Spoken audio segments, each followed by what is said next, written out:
Welcome to the channel. I'm Erin. If you need to assign someone a task or an assignment through writing, there are just a few simple strategies you can keep in mind to make sure the person understands the task, does the task, and does it without asking you a lot of follow-up questions. Today we'll look at 3 things to keep in mind as you create written tasks or assignments. And then towards the end, we'll also look at an example of everything in action. So let's get into it. We've got some instructions coming up over here. First, you want to consider, what does my reader need? Most likely, they need some parameters, some boundaries.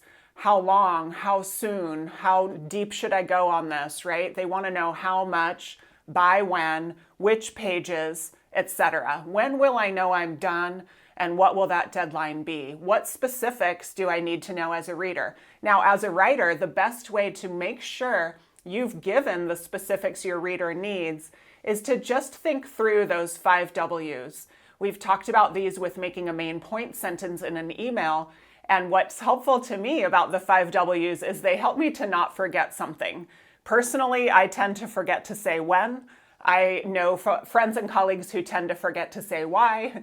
You may have something that you sometimes leave out. And what happens when we leave out something crucial in an instruction? We're going to get a phone call about it. So here we have, and you can see the color coding, 4 of the W's came into play in both. Now they both have a who. It doesn't look like it, but the who is the invisible you. Hey you, please provide edits. Please turn off desktops, right? We've got please provide edits on pages 15 through 18 by Thursday's meeting, and turn off desktops when leaving so the room doesn't get too hot.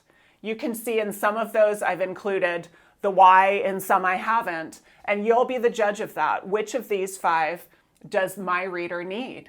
But regardless, you're going to have at least 3 or 4, and this will help you make sure you haven't left out a crucial detail. So let's look at some kind of before and afters of how we could take sentences that don't do that great of a job specifically clarifying, and we're going to look at a better way to do it. So here we have the before. We need to know how many employees attended.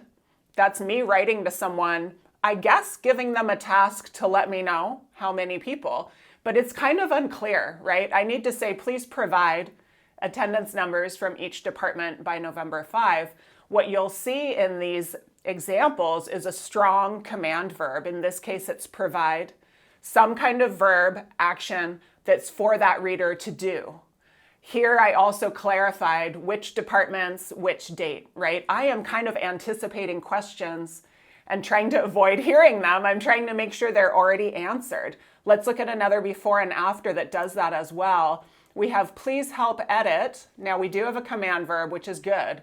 Then it starts to get a little long. Please help edit this document and ensure your comments are easy to access and read. It's a little subjective. I don't know what will feel easy to the other person. So I'm going to give a specific tool request. Please help edit this document using track changes in MS Word. That's kind of a how to do it. In a way, it's even a where to do it, right? On the document in this feature. Right? And so now I'm going to get fewer questions. Again, we did have good command verbs in that latter example with edit, right? The person will know what they need to do. Now you'll want to think about your specific reader when you do this. As you know, not all readers are the same, and we don't all have the same level of knowledge, especially about this specific task potentially, right? So consider your reader's level of knowledge, power, access, and confidence or comfort with the task. You may need to add in other information based on your answers to these questions. If they need background, maybe you're offering hyperlinks. What I would not do is add many, many paragraphs to my request giving background. I would try to link that out. Keep your message small, brief, not overwhelming to this person we're asking, but use hyperlinks for resources if you need to. Power is a biggie. Is this person able to make all the choices that my request depends on? Do they have other people they need to ask? Do they have other sort of workplace difficulties going on right now, giving them constraints? Access, can they get to the information? Can they get to time, money, or personnel if that's part of it? Can they get to the right ear? Can they talk to the right people? If not, maybe I need to help provide some extra ideas on how to get that access or whom to talk to. And then lastly, are they comfortable with this idea? Will they feel confident? Because if not, this is a great way to gauge when you have some training to give someone, right? And give them a chance to practice ahead of time or give the training to get that task done. Okay, let's look at an example as we wrap up here. Here we'll see all those moves in action. Hi, Ricardo. I believe you have access to last quarter's onboarding session numbers. Please email me the enrollment numbers for all quarters in 2022 plus quarter 2 from 2023 by the end of Tuesday. As a reminder, we store metrics like this in the historic profile folder, which I have hyperlinked. Thank you, Angelica. So we're asking Ricardo to do something, and we have given him what he needs to do it. Where can we find these? When do we need to submit it by?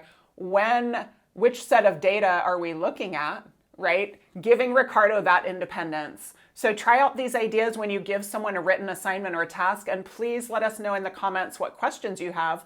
This whole video was made based on a question from John Keats, MI9FJ, and we really appreciate it. And I'd love to hear everyone else's questions too. All right, see you soon. Have a great day.